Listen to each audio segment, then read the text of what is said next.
The train didn't slow down when it entered the valley. It screamed across the rails like a wounded thing, metal grinding against metal, sparks flying into the frozen air. We had been on it for days, packed in a dark wooden box, the smell of sweat and fear mixing with the stench of the bucket in the corner. No one spoke anymore. We had run out of questions, and those who still had answers had learned not to share them. The guards rode outside the doors with rifles, boots on the metal steps, their breath forming ghosts in the cold. Every hour, one of them struck the side of our wagon with a club. If someone didn't answer from the inside, they opened the door and dragged out the corpse. The Soviets called it transportation. To us, it was already a sentence. When the doors finally slid open, the cold punched the air out of my lungs. Snow blew sideways across a landscape so white it looked like the world hadn't been invented yet. Guards shouted numbers, not names. "Out! Move! Faster!" The sound of their voices was sharp against the emptiness. We stumbled down from the wagon, legs numb, hands cuffed. My boots sank into snow up to the ankle. I didn't dare complain. Someone behind me whispered a curse, and the nearest guard swung his rifle like a hammer. The man dropped without even a cry. "No speech," the guard barked. "No questions."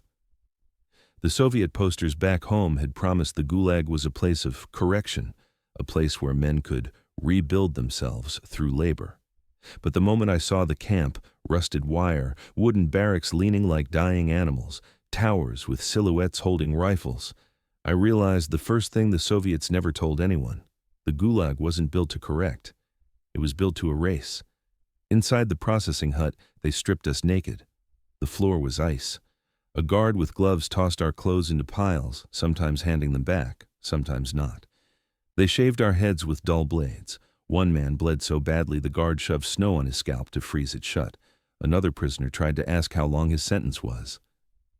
The room went silent. A guard stepped forward and hit him across the face, so hard blood sprayed onto the wall. "You want to know how long?" the guard said. "Long enough." We were pushed to a table where an officer sat behind a ledger. He didn't look at us, almost as if we were livestock. He wrote down our names, scratched them out, and replaced them with numbers. Mine was 427B. When he stamped the page, it felt like a burial. They handed us uniforms that smelled of mold and fear. Some had bullet holes. All were too thin for the cold. "Welcome to Kolyma," the guard said without emotion. "The land of the living dead." Someone laughed in the back. The guard turned and said, "You'll learn." We were marched to the barracks. The snow cracked loudly under our steps, the only sound in a world that seemed made of silence. Inside, the barracks were dark, lit only by a single lantern hung from a bent nail. The bunks were stacked 3 high. Men with hollow cheeks and vacant stares watched us enter. They didn't look curious. They looked sorry. I took the only empty bunk left, middle level, next to a man whose eyes were so sunken it was hard to tell if he was awake. "How long have you been here?" I whispered. He shook his head slowly, whispered back, "Don't ask, not here." His voice cracked like wood. "You get used to not knowing." That night, the cold settled into my bones. I could feel the breath of the man above me through the slats. It smelled like sickness. The air was heavy, damp, stale. Somewhere in the room, someone coughed violently. No one moved. No one offered help. The only rule was survive until morning. Just as I was drifting into a thin, uneasy sleep, a scream tore through the darkness. It wasn't long, maybe a second, maybe less, but sharp enough to freeze every breath in the room. Boots thundered outside. A door slammed, then silence. The prisoner beside me didn't look up. He whispered, "They take one every night, sometimes 2. "What for?" I asked. He turned his head slightly, eyes reflecting the lantern's last flicker. "To remind us the door only opens one way." Outside, the wind howled, rattling the thin walls of the barracks. It sounded almost like a voice, a warning carried across the white void. I closed my eyes, trying to steady my breath, but the scream kept replaying in my mind. And just as I began to drift back into the cold, the man above me whispered a sentence so quietly, I thought I imagined it. "Tomorrow," he said, "is when the real correction begins." The barracks went silent again, but I didn't sleep. The whistle blew long before the sun rose. though in Kolyma, sunrise was more of a suggestion than a guarantee. It was a thin, metallic wail that sliced through the barracks and into the bones. Men shot upright like puppets on a string.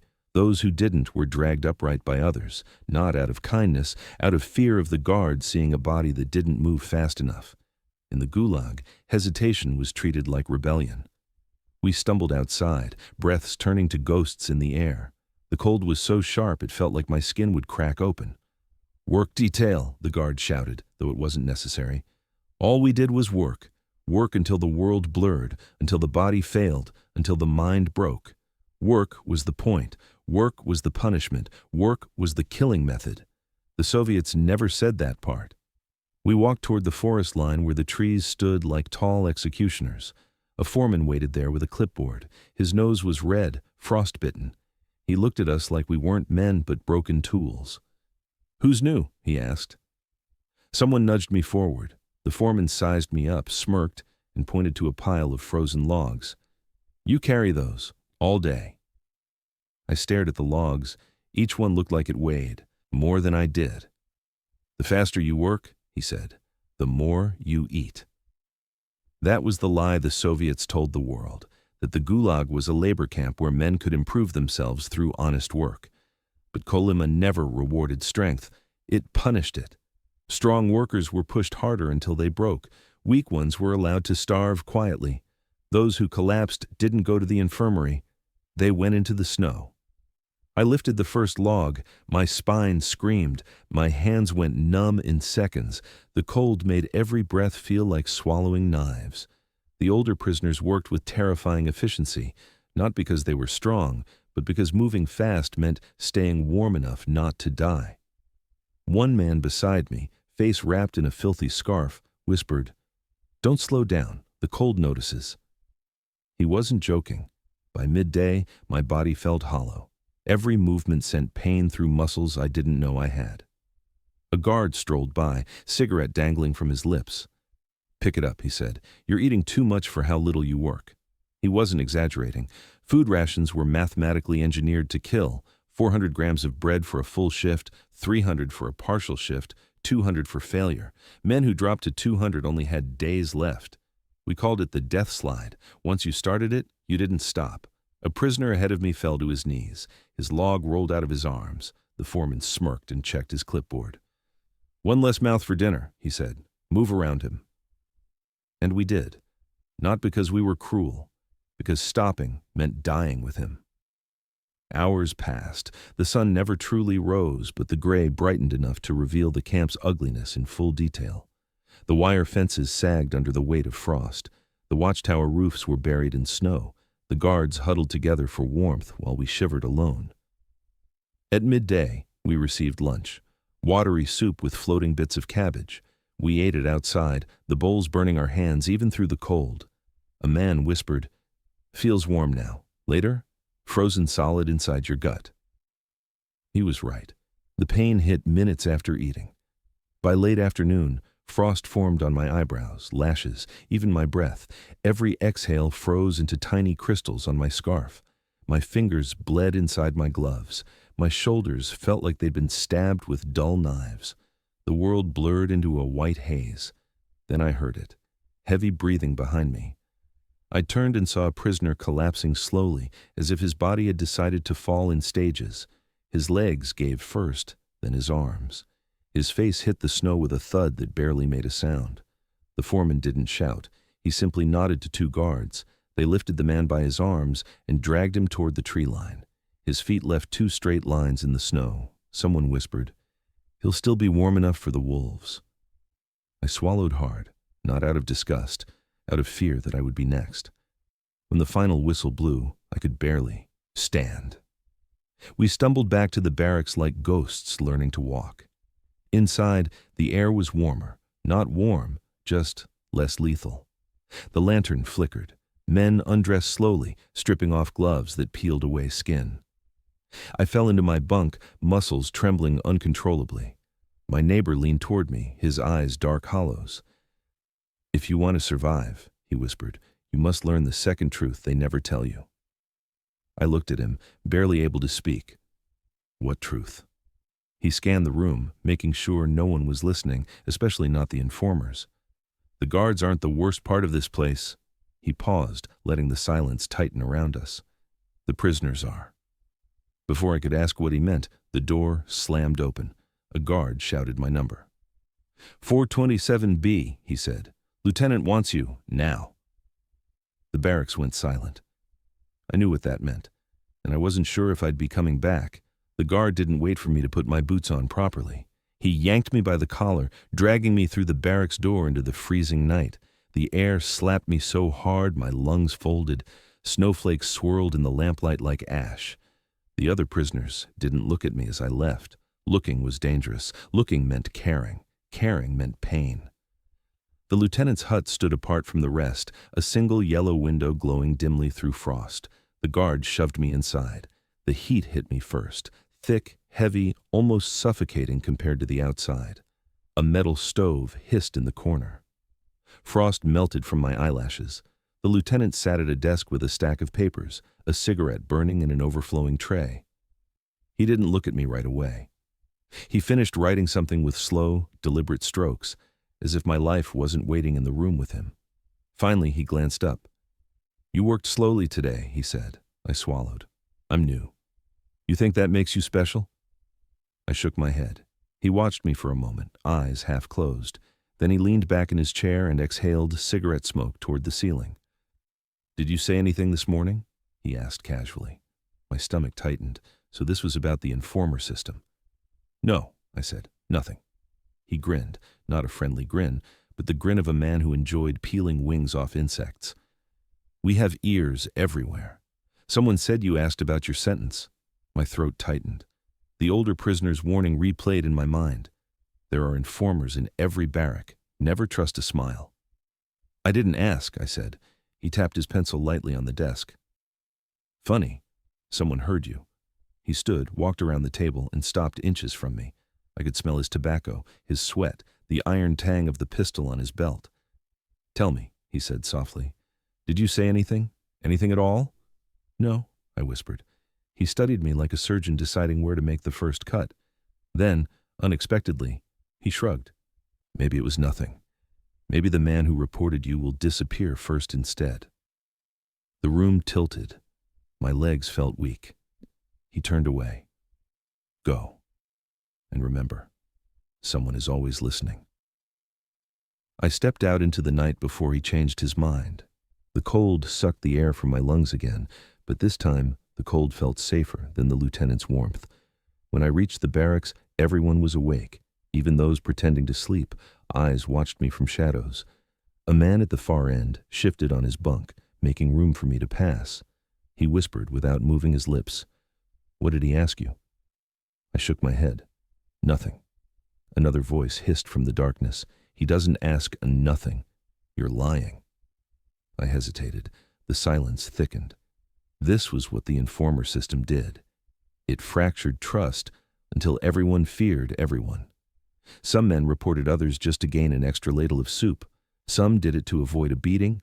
Some did it because the gulag broke them so completely that serving the guards felt like the only form of power they had left. The man beside me leaned close. Tell us the truth, he whispered. Did you ask about your sentence? No, I repeated. A voice from the top bunk said, He's covering for someone. Someone else muttered, He's the informer. The air suddenly felt thin and dangerous. Before anything could happen, the door opened and the foreman stepped inside. Work detail starts early tomorrow, he barked. Eat and sleep, if you can. He left without waiting for acknowledgement. The murmurs died instantly. Everyone knew better than to continue a conversation after a foreman entered. Men had been taken outside and shot for less. I crawled into my bunk. My neighbor whispered, Don't worry about what they say. The informer isn't in this barrack. How do you know? He didn't answer. Later, as the lantern's flame shrank and the cold crept in, I heard footsteps outside, slow, heavy, stopping directly in front of our door. The handle twitched, then stilled. Someone was listening. No one in the barracks breathed. Finally, the footsteps continued into the distance. A man above me exhaled shakily. That wasn't a guard, he whispered. I closed my eyes. Then who was it? He didn't speak for a long time. When he finally did, his voice was a thin thread of fear. Another prisoner from a different barrack, someone with permission to walk after lights out, someone we don't talk about. He shuddered. They never told the world about men like him. Not even the guards say his name. I felt chills crawl up my spine. Who is he? The man swallowed. The one who listens. The lieutenant calls him a trusty. But we call him something else. What? He hesitated until even the shadows seemed to lean closer. The wolf. I lay awake long after the barracks fell silent, replaying the image of footsteps outside the door. The guards were terrifying.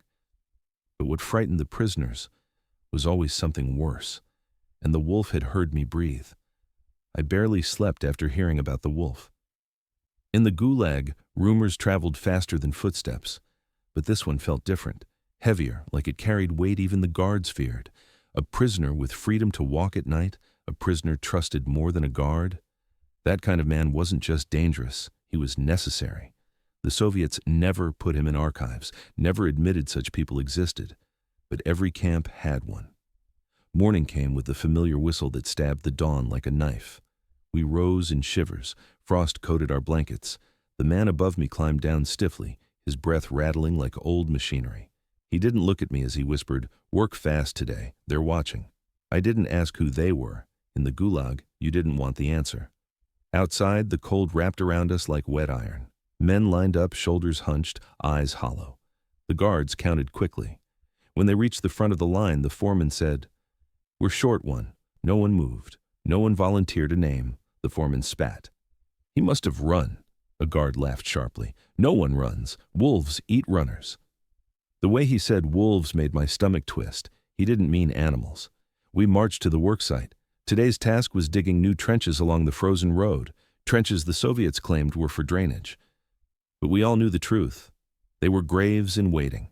Shallow, long, and always in the shade so the bodies would freeze and stack neatly. We dug in silence. The ground was harder than stone. My fingers bled again through the gloves. Men grunted softly, each breath turning into a small gust of frost.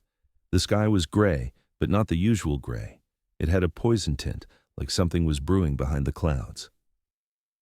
Around noon, a prisoner near the front collapsed. His knees hit the ground with a thud. No one stopped. Stopping meant the cold would take you too. The guard walked over, nudged the man with his boot, and sighed.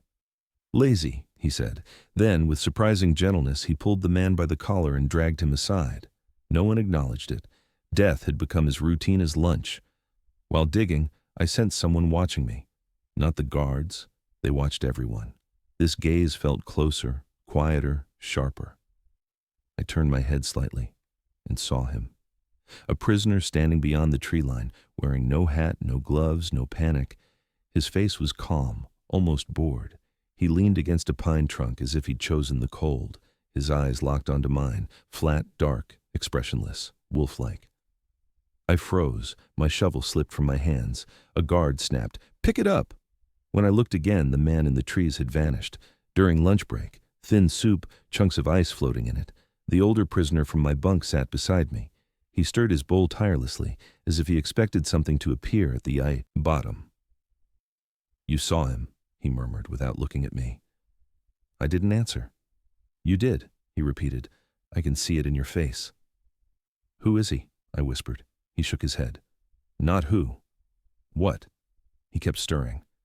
"He's the one the lieutenant uses when he needs something done quietly.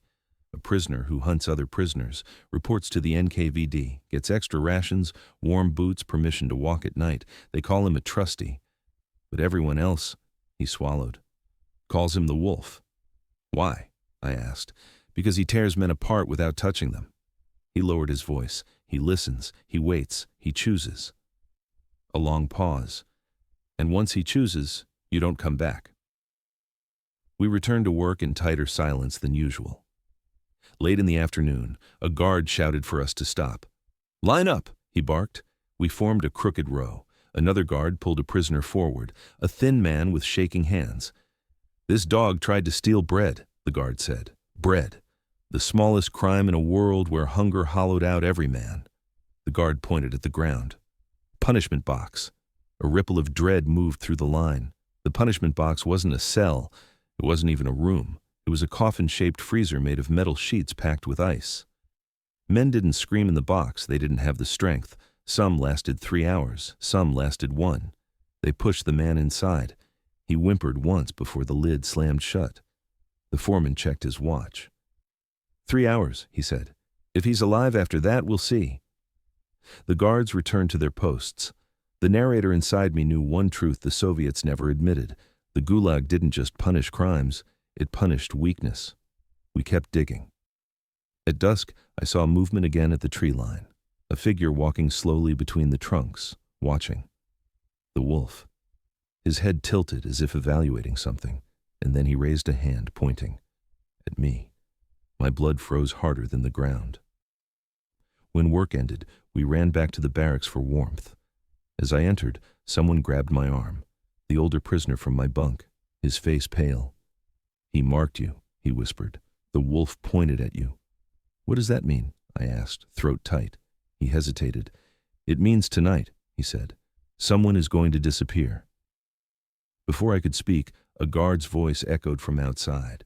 427B, report to the lieutenant's hut immediately. The older prisoner's eyes widened with horror. It's you, he whispered, and he's already chosen. The guard didn't bother repeating my number. He didn't need to.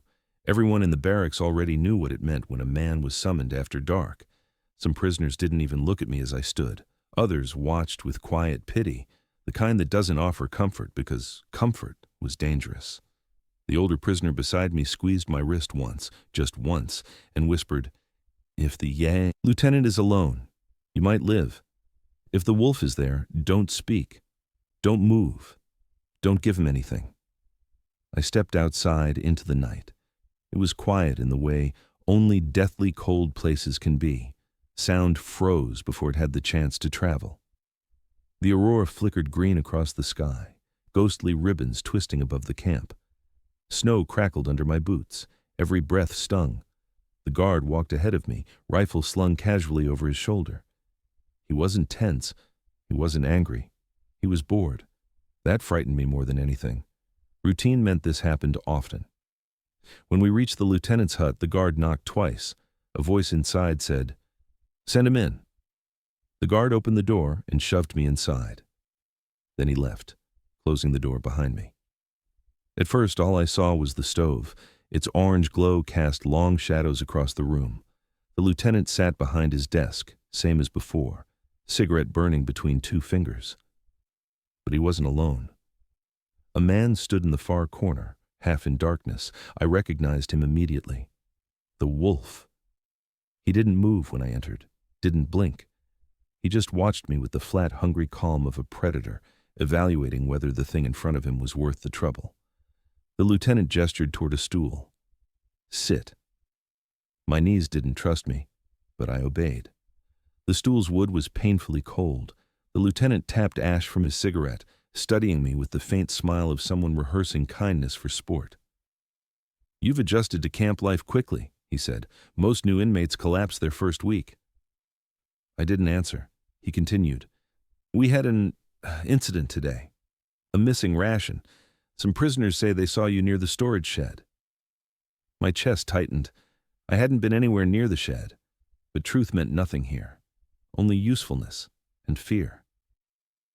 I didn't take anything, I said quietly.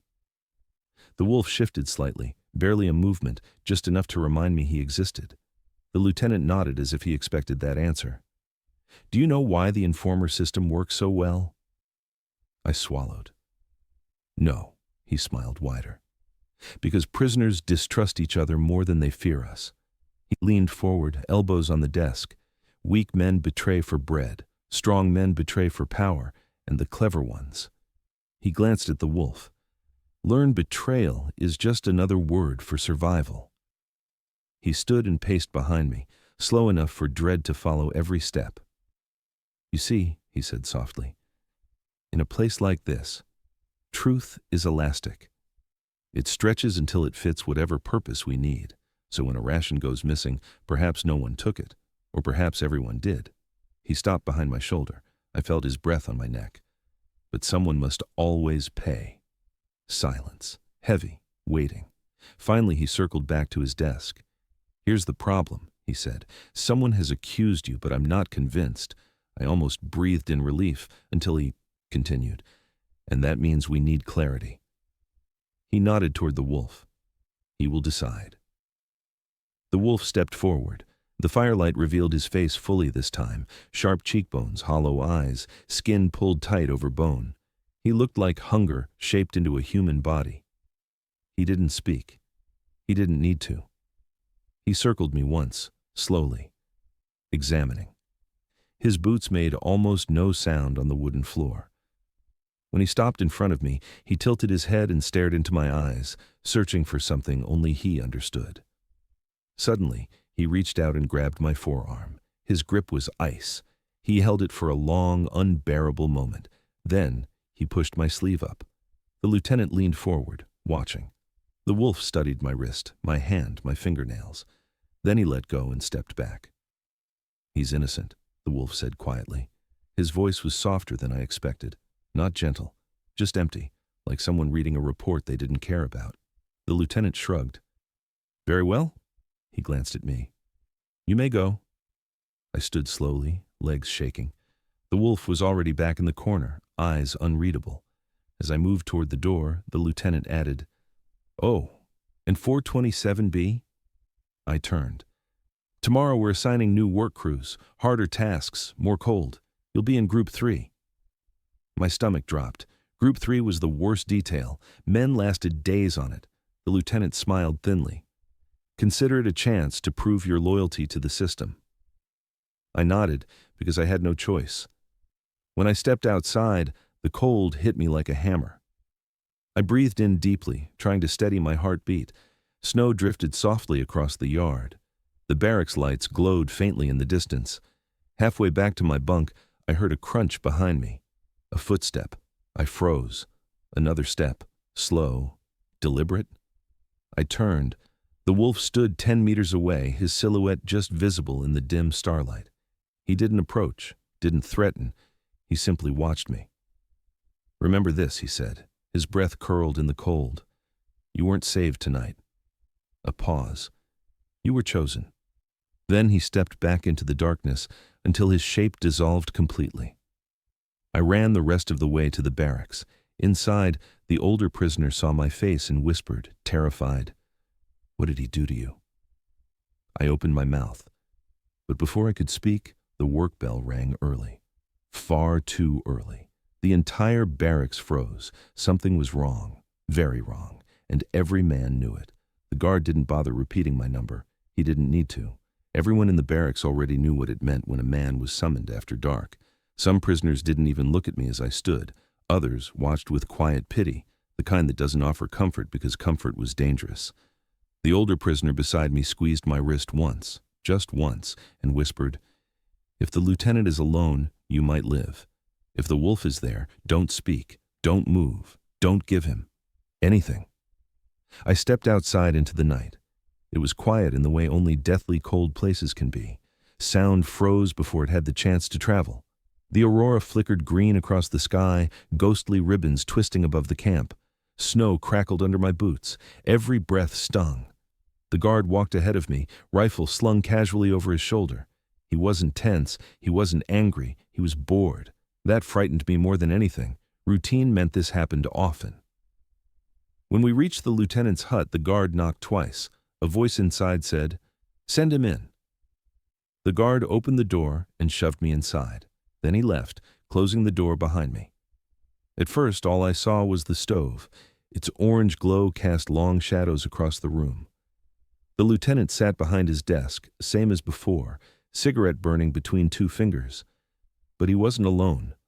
A man stood in the far corner, half in darkness. I recognized him immediately. The wolf.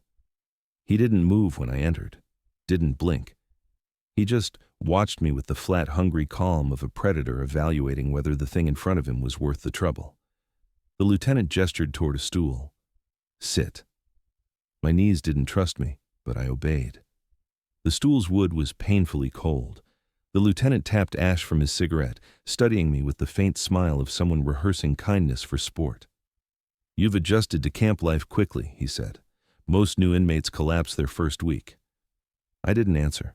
He continued, "We had an incident today. A missing ration. Some prisoners say they saw you near the storage shed." My chest tightened. I hadn't been anywhere near the shed, but truth meant nothing here, only usefulness and fear. "I didn't take anything," I said quietly. The wolf shifted slightly, barely a movement, just enough to remind me he existed. The lieutenant nodded as if he expected that answer. "Do you know why the informer system works so well?" I swallowed. "No." He smiled wider. "Because prisoners distrust each other more than they fear us." He leaned forward, elbows on the desk. "Weak men betray for bread. Strong men betray for power. And the clever ones," he glanced at the wolf, "learn betrayal is just another word for survival." He stood and paced behind me, slow enough for dread to follow every step. "You see," he said softly, "in a place like this, truth is elastic. It stretches until it fits whatever purpose we need.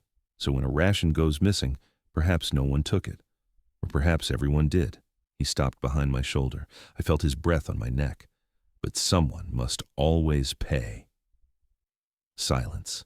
Heavy. Waiting. Finally, he circled back to his desk.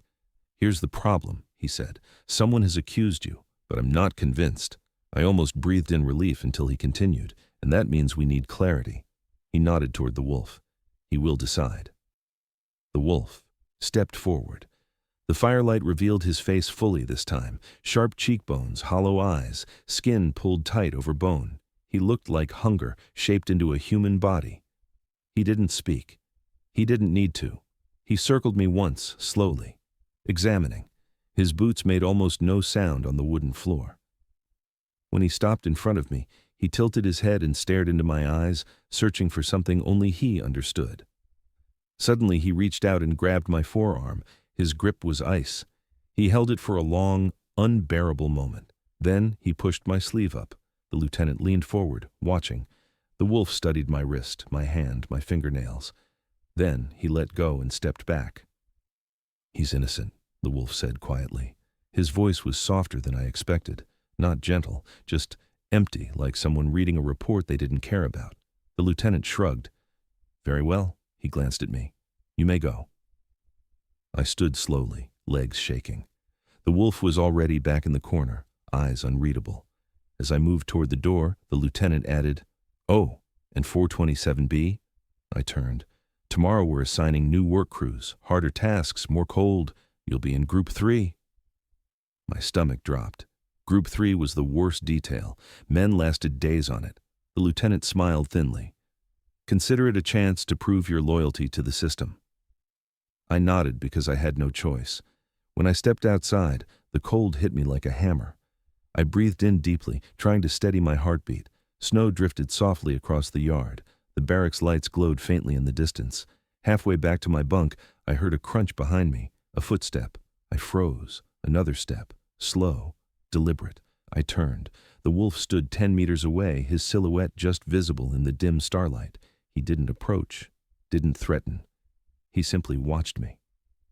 "Remember this," he said. His breath curled in the cold. "You weren't saved tonight." A pause. "You were chosen." Then he stepped back into the darkness until his shape dissolved completely. I ran the rest of the way to the barracks. Inside, the older prisoner saw my face and whispered, terrified, "What did he do to you?" I opened my mouth, but before I could speak, the work bell rang early. Far too early. The entire barracks froze. Something was wrong, very wrong, and every man knew it.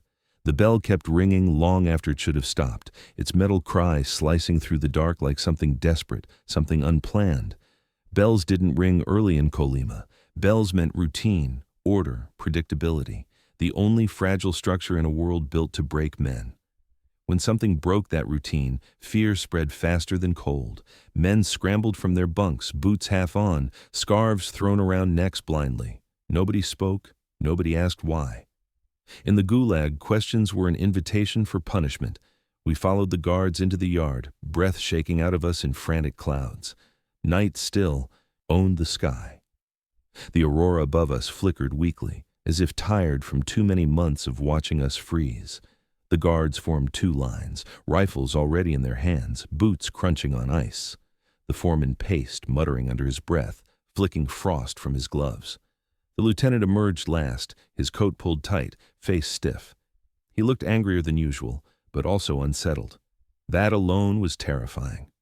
A frightened lieutenant meant something in the camp had gone wrong enough to shake even the men who enforced death casually. He cleared his throat. "We have an incident," he said. Every man stood still, waiting. "One of the storage sheds was broken into," he continued. "Food is missing." A ripple of panic passed through us, small as the twitch of a dying nerve. Food theft was no ordinary crime. In the Gulag, it was more serious than murder, because the Gulag was fed by starvation. Any threat to starvation was punished with something worse than death. The lieutenant scanned the crowd. "Until we identify the culprit, all rations are reduced." A low groan rose from the prisoners, an instinctive, helpless sound. Reduced rations meant someone would die today. Several, perhaps, and not from punishment, but from hunger tightening its grip. But the lieutenant wasn't finished. "We know whoever did it had access," he said. "We know it wasn't random." He gestured toward the barracks. "We also know someone here has been seen near the sheds at night." My heartbeat spiked. My throat dried instantly. Someone had seen me walking back from the lieutenant's hut last night. Someone could easily have mistaken that for sneaking near the sheds. He paced slowly down the line, examining each face like a snake choosing where to bite. When he reached my row, he paused. His eyes lingered on me. And somewhere behind him, like a shadow cast without light, the wolf stood watching. The lieutenant moved on. He stopped in front of a thin man named Kasparov, someone I barely knew, someone who kept to himself and spoke only when spoken to. A harmless man. A quiet man. "You," the lieutenant said. Kasparov's eyes widened. The lieutenant didn't let him finish. He nodded at two guards. "Take him."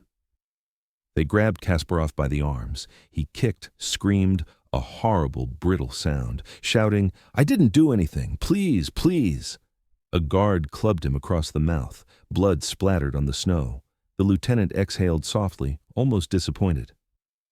"Noisy," he said. Kasparov was dragged across the yard, his boots carving desperate lines behind him. The wolf watched, unreadable. The lieutenant faced us again. "This is what happens to those who threaten discipline."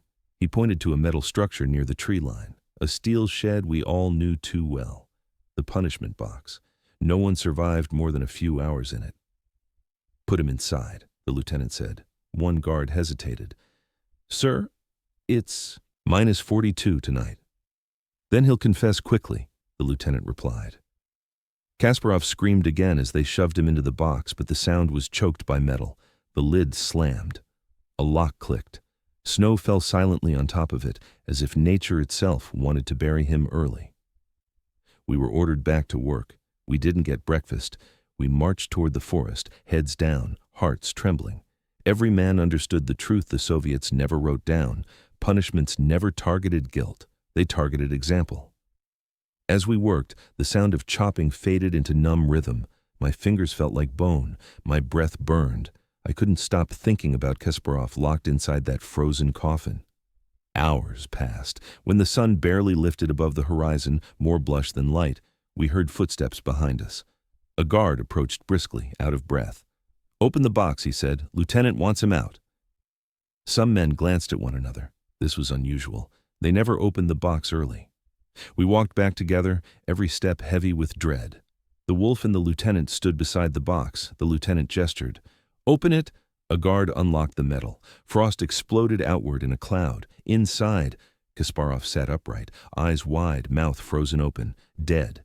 But not from the cold. His face was twisted in terror. On his throat, marks, finger-shaped. The lieutenant stared, jaw tightening. He wasn't alone in there.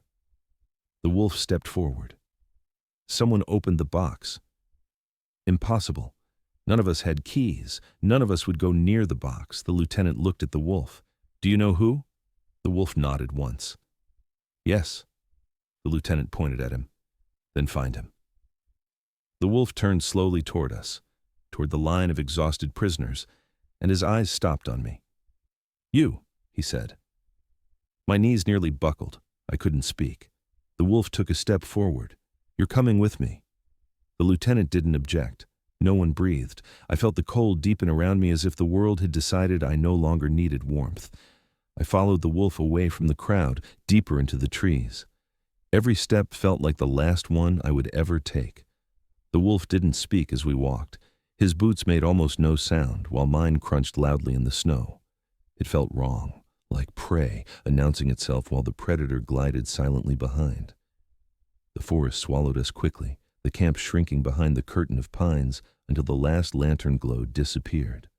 The cold here was deeper, older, untouched by the fires of the barracks or the breath of prisoners. My heartbeat seemed too loud in this silence. Even the trees felt like they were listening. When we were far enough that the camp sounds had faded completely, the wolf stopped. I froze too, afraid of even the smallest movement. He stood still for a long time, staring at the snow beneath our feet as if reading messages written in frost. "You think I accused you?" he finally said. His voice was calm. Too calm. "I didn't," I whispered. He turned his head slightly, studying me with those unsettling, unblinking eyes. "I know you didn't kill Kasparov," he said. "I know you didn't open the box. You barely know how to stay warm." I swallowed. "Then why bring me out here?" "So you don't die tonight." The cold suddenly felt sharper. "What do you mean?" "The lieutenant wanted someone blamed," he said. "If I hadn't named you, he would have chosen someone weaker, someone who couldn't survive the walk, someone who wouldn't survive my company." He turned fully toward me. "You, at least, can keep up." I didn't know whether that was comfort or threat. He stepped closer until his face was inches from mine. "Kasparov didn't steal the rations," he whispered, "and he didn't freeze to death." "I know," I said. I saw his throat. The wolf nodded. "Someone killed him before he entered the box, and someone wanted it to look like he died inside." My breath shook. "Was it a guard?" I asked. He shook his head. "Guards kill in the open. They don't waste effort staging things, no. This was done by someone who understands us." He tapped his chest lightly. "A prisoner." I felt a chill that had nothing to do with the weather. "Why would a prisoner frame him?" I asked. The wolf's eyes drifted upward, scanning the dark tree canopy. "Because he needed the lieutenant distracted. Because he needed fear to spread. Because he needed chaos." He began walking again. I followed, legs trembling. After a moment he said, "Do you know why escape attempts stopped happening here?" "Because they never worked," I said. "The cold, the wolves, the guards." He laughed softly, an eerie, humorless sound. "No. People stopped escaping because the last group that tried was hunted inside the forest." I stiffened. "By guards?" He shook his head slowly. "By someone who knew the trees better. Someone who moved at night. Someone who killed them one by one and brought back only parts." My stomach twisted. I mean there are men in this camp who lost themselves a long time ago," he said. "The Gulag didn't break them. It hollowed them out, made them something else." We stopped at a clearing where the snow was disturbed. Footprints, crushed branches, signs of struggle. The wolf knelt and brushed his fingers across the snow. "Look," he said. I crouched. The prints were too small for guards, too deep for someone walking calmly. They circled in tight, frantic patterns, drag marks, blood, tiny, dark flecks frozen into the surface. Kasparov hadn't died in the box. He had died here. The wolf stood. "He was strangled," he said, quickly, efficiently, then carried back. My voice shook. "Why carry him back?" "To hide the real threat," he said. "A man dying in the box is normal." He gestured at the ground. "This isn't." A branch cracked behind us. Both of us froze. The wolf lifted a hand silently. I held my breath. The forest seemed to hold its breath too. Then another sound, soft, deliberate steps crushing snow in a slow, measured rhythm. Not an animal. A man. The wolf moved first. He pushed me behind him, eyes narrowing. "He's watching us." "Who?" I whispered. "The one who killed Kasparov." The footsteps stopped. A faint silhouette appeared between the trees, thin, hunched, almost ghost-like. He stood perfectly still, head tilted as if listening. The moonlight barely touched his face, but I saw enough to freeze my blood. His eyes were wide, unblinking, empty of anything human. The wolf whispered, "Don't move." The figure took one small step forward. I felt my legs turn numb. The wolf stepped forward too, blocking me from sight. "Go," he said under his breath. "Walk back to the camp, slowly. Don't run, don't speak, don't look at him." "What about you?" I whispered. The wolf didn't answer. He just broke a piece of frozen branch off a nearby tree and held it like a blade. "Go," he repeated. I backed away one step at a time, snow crunching softly. The figure didn't look at me. His stare was locked on the wolf. The wolf whispered one last thing before I disappeared into the trees.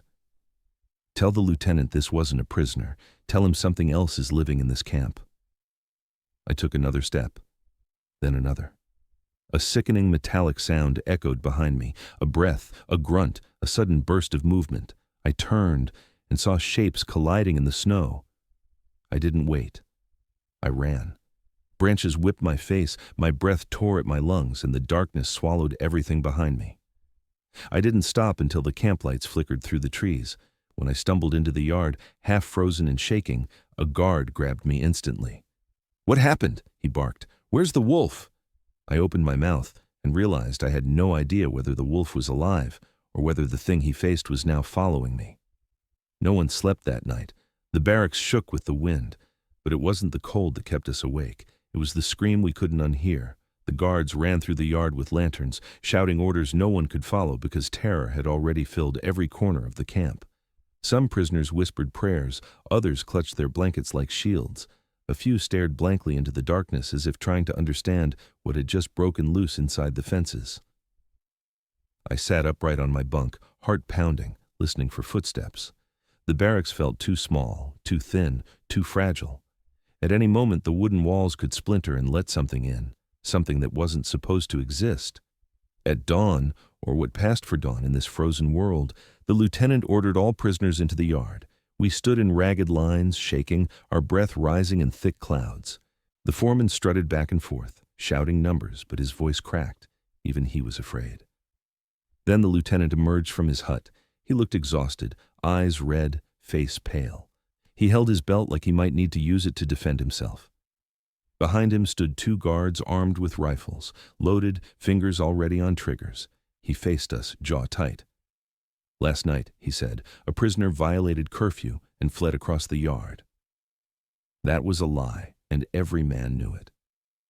"He was caught beyond the south fence," the lieutenant added, "and dealt with." Another lie. There was no body, no trail, no blood. Just a man swallowed whole by the darkness. But none of us dared speak.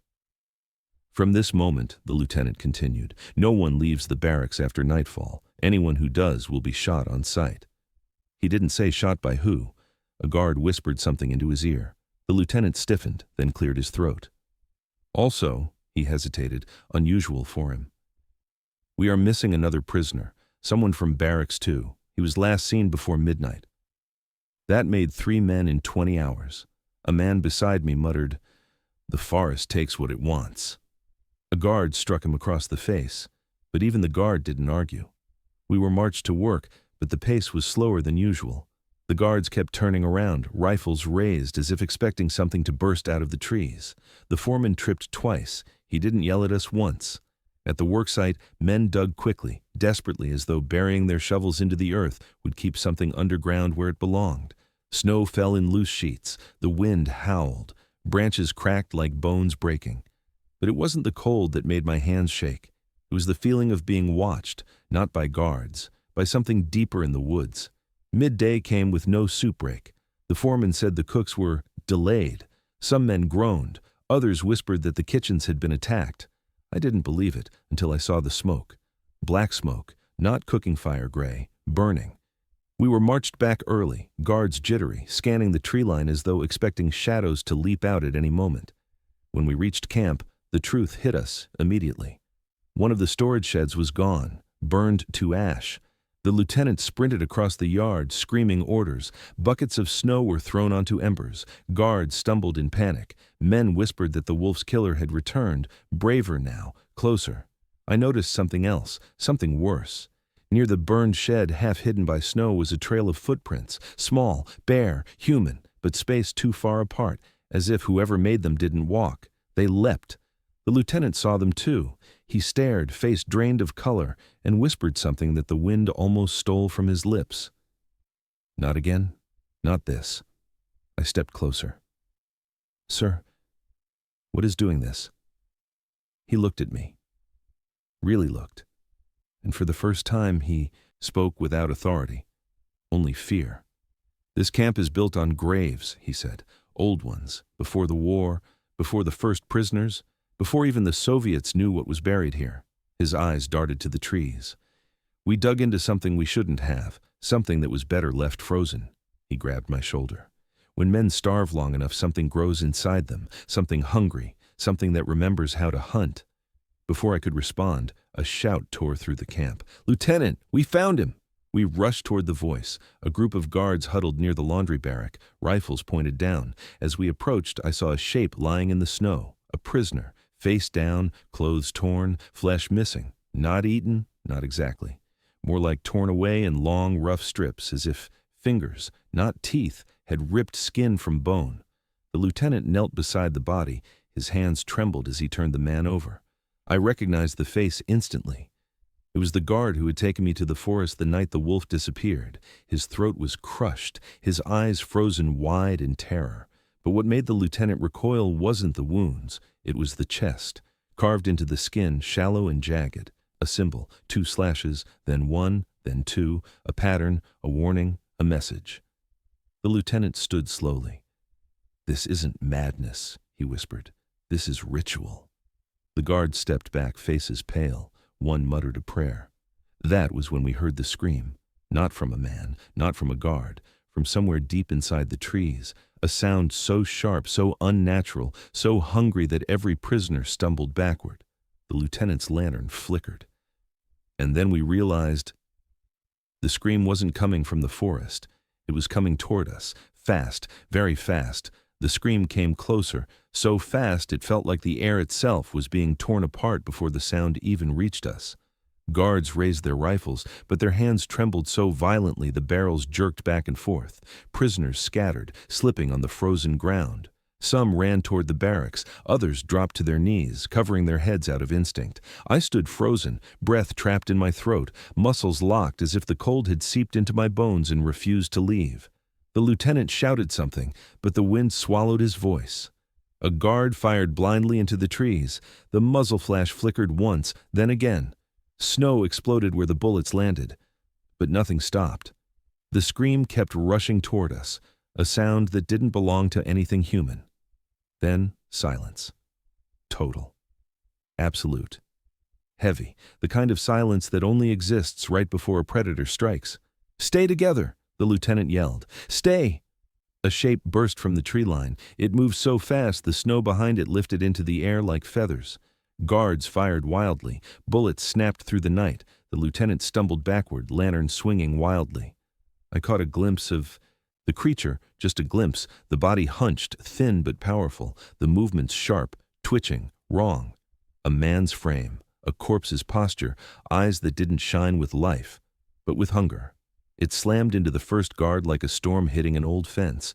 The man didn't even scream. He went down instantly. Another guard tried to swing his rifle like a club, but the creature caught it midair and tore it from his hands with impossible strength. Snow sprayed, blood followed. Men ran in every direction now, no longer prisoners, just terrified animals trying to escape slaughter. The lieutenant fired point blank. The bullet punched into the creature's shoulder, but it didn't slow. Instead, it turned its head toward him, tilting it in a way no living neck should bend. I saw its face, and I wished I never had. Its skin was stretched too tight, cracked in places, blue with cold and rot, lips torn, teeth broken, but the eyes, God. The eyes were wide, furious, starving, like a man who had died in despair and returned with only one instinct left, hunger. The lieutenant screamed for help. None came. The creature lunged. They crashed into the snow, rolling violently. The lantern dropped beside them, flames spilling across the frost. Shadows danced wildly, and through them I saw the lieutenant's arm pinned under a knee, his face twisting in terror as he tried to reach for his pistol. The creature struck first, his hand wrapped around the lieutenant's throat, long fingers, blue skin, frostbitten nails, and that's when I realized something that made my stomach drop through the earth. Those hands. I had seen them before. The marks on Kasparov's neck, the marks on the guard's corpse. This wasn't something new. This was something old, something starving long before we arrived. The lieutenant gasped for air, eyes bulging. "Shoot it!" he cried, but the guards were dead, and the prisoners had fled.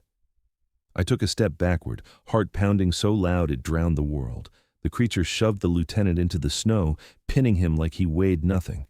His breath came out in white bursts that got smaller, shallower. Then, suddenly, a gunshot cracked through the night. The creature jerked. The wolf stood at the edge of the clearing, pale, bleeding, barely standing. His missing hand was wrapped in cloth soaked through, and his remaining hand shook as he lowered the pistol. For a moment, I thought he had killed it. Then the creature turned its head, slowly, like a puppet whose strings were being pulled from below the earth. It stood, blood dripping from its fingers. The wolf raised the gun again, but before he could fire, the creature lunged. They collided with a sickening crunch, rolling across the ground. Snow flew. The wolf screamed, a raw, human sound of someone fighting with everything they had left. I wanted to run. I wanted to close my eyes, but I couldn't. Something inside me refused to look away. The wolf fought, savagely. Punches, kicks, wild swings. But he was weak. Too weak. The creature overpowered him easily, pressing him into the snow. The wolf's voice cracked. "Run!" he yelled at me. "Run!" I turned and I ran. I didn't look back. I didn't think. I sprinted across the yard, slipping, sliding, crashing into snowdrifts. Behind me, I heard one final scream, cut short instantly. The sound hit me harder than the cold ever had. I stumbled into the barracks, men huddled in corners, shaking, whispering frantic prayers. Someone grabbed my coat. "What is it? What's happening?" I couldn't speak, not at first. I collapsed onto my bunk, lungs burning. Then, finally, words tore out of me. "It's here," I whispered, "inside the camp." The barracks went silent. A guard blew the whistle, long and sharp. Another screamed for reinforcements. Then the lights flickered, once, twice, and went out. Total darkness. Men gasped in terror. Then something moved outside, fast, heavy, circling, and as we all held our breath, paralyzed by terror, a soft sound reached us through the wooden wall, a scratching sound, slow, deliberate, hungry. The creature had returned to finish what the night had started, and there were no guards left to stop it.